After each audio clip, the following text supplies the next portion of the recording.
Imagine if you were one of those involved in a journey with ancient evil spirit. There's no escape, nowhere to hide, and no way to fight. What would you do? This story happened to Nathan about 5 years ago when he worked as a flight attendant. It was on a flight from Bangkok to Buriram province.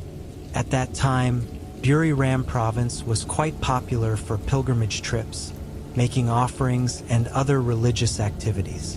When the plane arrived at its destination, Nathan performed his usual duties of disembarking all passengers. Then the cleaning crew would come in to clean the passenger cabin in preparation for the next set of passengers. As Nathan's flight arrived at its destination ahead of schedule, he complained to his supervisor about the long and tiring day they had since early morning. They chatted while waiting for their colleagues. However, the supervisor reassured him, saying it was the last flight of the day and they would soon return to Bangkok. The flight from here to Bangkok is only an hour, and they would reach home by midnight, just in time to rest. Maggie, another flight attendant, chimed in, noting that since it's the last flight and with fewer passengers, there shouldn't be much to worry about. Soon, it was time to board the passengers, which was Nathan's responsibility. He proceeded with his duties. Firstly, Nathan had to invite passengers who had booked premium seats or those who needed special assistance, such as elderly, disabled, or children, to board first. Everything went smoothly as passengers started boarding. Nathan complained to Maggie, "Can't wait to go home and sleep." As they were talking, a tall, large man hurriedly walked in, looking anxious as if afraid of missing the flight. As he approached Nathan's position, Nathan greeted him and invited him to board, asking for his boarding pass. When the man handed over his pass, a strong, foul odor hit Nathan's face, something repulsive and pungent, almost nauseating. If Nathan could speak, he would probably say it smelled like dead rat. It was that bad.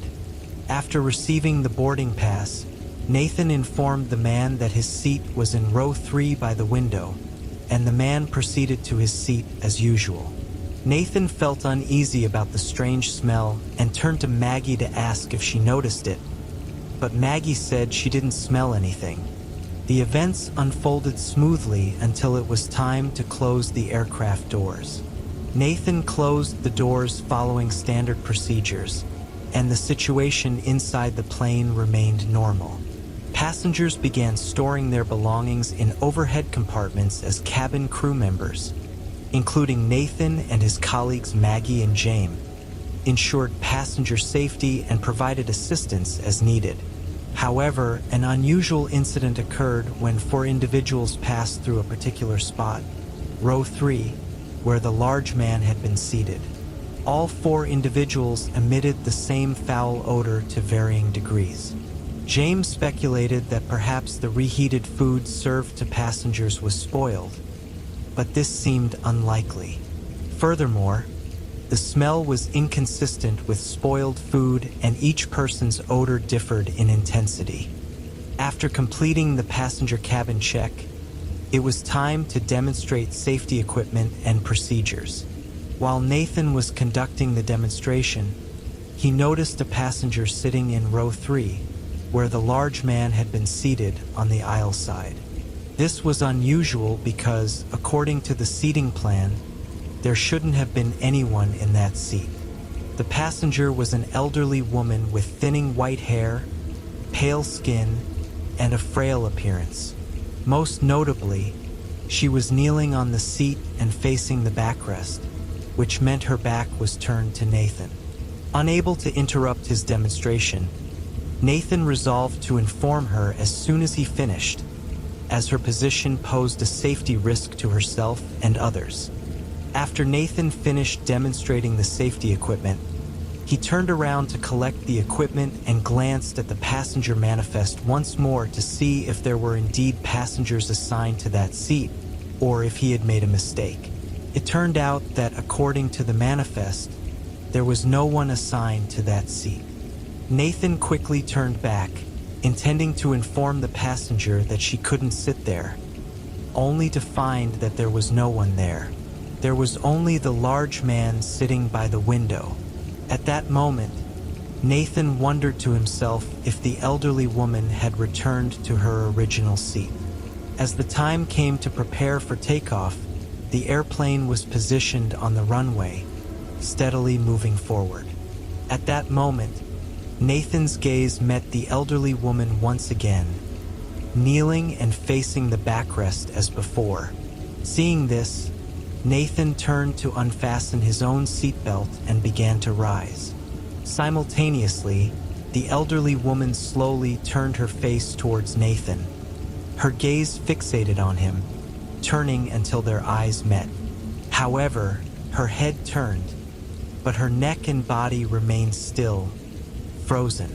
What was even more terrifying was that the woman's eyes had no eyelids, just white orbs, and she began to smile, revealing her upper and lower teeth, grinding them together fiercely until a sound emerged. Nathan was startled to the core but tried to regain his composure because he was on duty and couldn't afford to panic, especially with many passengers nearby. He knew chaos would erupt if people noticed. Nathan tried to maintain his composure and turned to the nearby head attendant, intending to ask if they saw the same thing. However, the head attendant replied, "No need to speak," and turned off the lights in the airplane.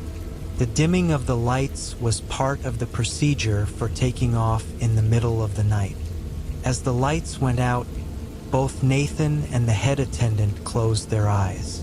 In the darkness, the sound of teeth grinding became increasingly audible, as if it were getting closer until it was just a meter away. Suddenly, the emergency seatbelt sign went off, signaling that they could now move from their seats. At that moment, the head attendant quickly turned the lights back on. Nathan opened his eyes, only to find nothing out of the ordinary. Everything was eerily silent. At that moment, both Nathan and the head attendant stood there, sweating profusely, mouths trembling, faces pale, and they looked at each other without saying a word. However, they both reached for paper and pens, scribbled something on the paper, and exchanged them. It turned out that what they had written on the papers they exchanged was a description of the woman they had both seen. It was uncanny how similar their descriptions were.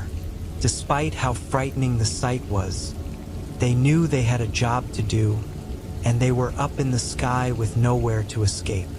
All they could do was carry on, endure, and pray to reach their destination quickly. As time passed and it was time to serve meals to the passengers, Maggie and James, who were responsible for the rear section, came in just in time to ask for the passenger manifest. Nathan handed it over and tried to advise them with a courteous tone, saying, "Take a good look and take care of yourselves too." Maggie and James seemed suspicious, but Nathan cut in, saying, "Just in case some passengers have already notified us of any food allergies, we need to be prepared." They started serving meals row by row, first serving row 1, then moving on to row 2. However, when they reached row 3, both of them hesitated and almost covered their noses and mouths as if they smelled something strong. But due to their professionalism and manners, they managed to control themselves and serve the meal to the large figure sitting in row 3 by the window. Once they finished serving meals in the front section of the plane, they had to serve meals in the rear section. James led the way, with Maggie following closely behind. However, at one point, as Maggie was about to pass through row 3, she stumbled, not in the sense of tripping over something, but as if she lifted her leg and took a step without crossing over anything. Nathan, who was keeping an eye on row 3, was startled and quickly went to check, but Maggie assured him that everything was fine. Apparently, she just accidentally kicked herself, and then she continued serving meals until she was done. After that, about 10 minutes later, Nathan would come to collect food trays, garbage, and passengers' belongings. He would take everything and store them in the back room. As Nathan walked past the seats in row 3, the large man sitting there stood up and followed him. Suspicious, Nathan stopped walking and moved to the side to let the man pass. Nathan glanced at him with wary eyes, but ultimately nothing happened because the man walked off into the bathroom. Nathan continued his work, collecting items until he reached the back of the plane. When he arrived there, he informed his remaining colleagues, "Trash collection is complete. Everything is cleared now." Suddenly, Maggie spoke up, saying, "Nathan, my pant leg has a tear." Nathan asked what caused it, and Maggie leaned her leg to show that just above her foot, about 3 inches, there were 3 parallel scratches. The tear on her pant leg was located on the inner side of her foot, indicating that if something had scratched her, it would have been on the right side, not the left. Maggie complained to Nathan, feeling annoyed, fearing that if passengers saw it, she might get reported for not properly maintaining her uniform, which could affect her performance evaluation. Nathan reassured her that it was okay since it was dark, and no one was scrutinizing them. However, if there were spare pants available, she should change. If not, it was okay. Things happened. It was an accident. As they were discussing, James walked over. Nathan noticed James' peculiar expression, seeming either suspicious or afraid. He asked James, but James said there was nothing.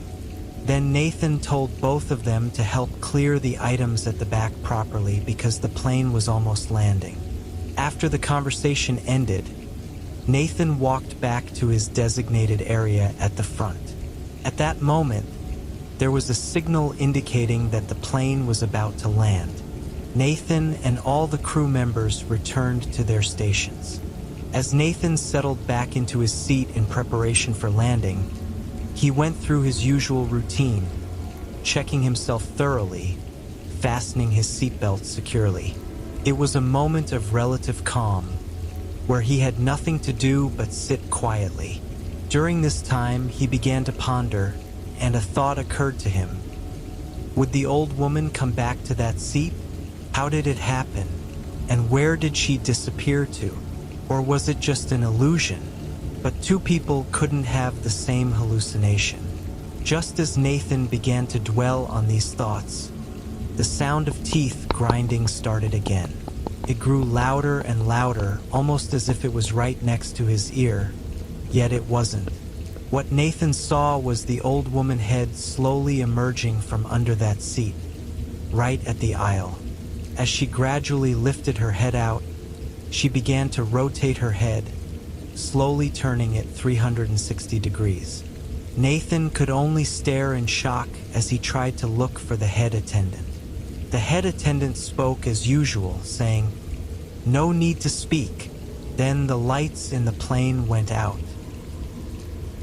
Finally, the plane landed at the airport as usual. Once it reached the parking bay and everything was settled, the lights came on. Nathan quickly got up from his seat to unlock the door, preparing to open it for the passengers to disembark as quickly as possible. Just before Nathan unlocked the door, something caught his attention and made him look back at that particular seat again. But as he turned, a big man approached Nathan, saying he needed to hurry. Nathan unlocked the door, and the big man walked past him. As he walked past, something briefly crossed Nathan's mind. This time, it felt strange. The foul smell was gone, but it lingered somehow. At least they had reached their destination. He shrugged off the odd feeling and moved on, no longer caring about the strange smell. Then Nathan continued to work as usual, escorting passengers off the plane until only he was left. When Nathan walked to the gate connecting the plane, suddenly the sound of a phone ringing became louder. It was the phone attached to the gate. Nathan answered it and found out it was lost and found calling. They said a passenger had forgotten something and asked if Nathan could check the plane. He asked the lost and found department for details about the passenger's seat. They replied, "Row 3, near the window." Nathan was slightly shocked and shouted for Maggie and James, who were leading the way, to come to him. Nathan quickly briefed them that lost and found called, saying a passenger had forgotten something in row 3 by the window. Everyone turned to each other, as if silently agreeing on who should go. Finally, Nathan said, "If we're together, we should go together." All of them went to the designated seat, searching left and right, flipping cushions but found nothing. Finally, they found it in the magazine holder at the front of the seat. What they found was an old wooden box, about 3 inches wide. As Nathan picked up the box, the familiar smell returned, even stronger this time, not just for him. It was so strong that even the cleaners on the plane turned to each other, discussing what the smell was, likening it to the smell of a dead rat. Afterward, they took the box to the lost and found department and placed it on a table where an officer was sitting. The officer quickly covered their nose with their hand and grabbed a bag to wrap the box before hurriedly taking it out of the room. Once the return process was complete, Nathan's group had to do one final task, the debriefing. And when it was Nathan's turn, he described what he had seen and smelled. The head attendant asked if anyone else had noticed the same thing, to which Nathan confirmed, along with further explanations. However, the head attendant admitted not seeing it as clearly as Nathan had, but acknowledged hearing the sound of teeth grinding. James, on the other hand, affirmed that he heard it too and recalled the moment when the large man walked into the bathroom and closed the door, telling him not to bother. James thought he might be vomiting heavily, but as soon as the man closed the bathroom door and locked it, James heard the sound of teeth grinding, which didn't come from inside the bathroom. The feeling was that it was right next to his ear. At that moment, the large man inside the bathroom shouted not to interfere, so James quickly walked to where he found Nathan and Maggie conversing. At that moment, Maggie added, "Speaking of weird, there's another strange thing, but I might feel it myself. When in the passenger cabin, did anyone feel like there were more people than there should have been? But upon counting, the number of people matched the documentation." In the end, everyone agreed that it was weird, but it was over now, and they shouldn't dwell on it. Then they went their separate ways home.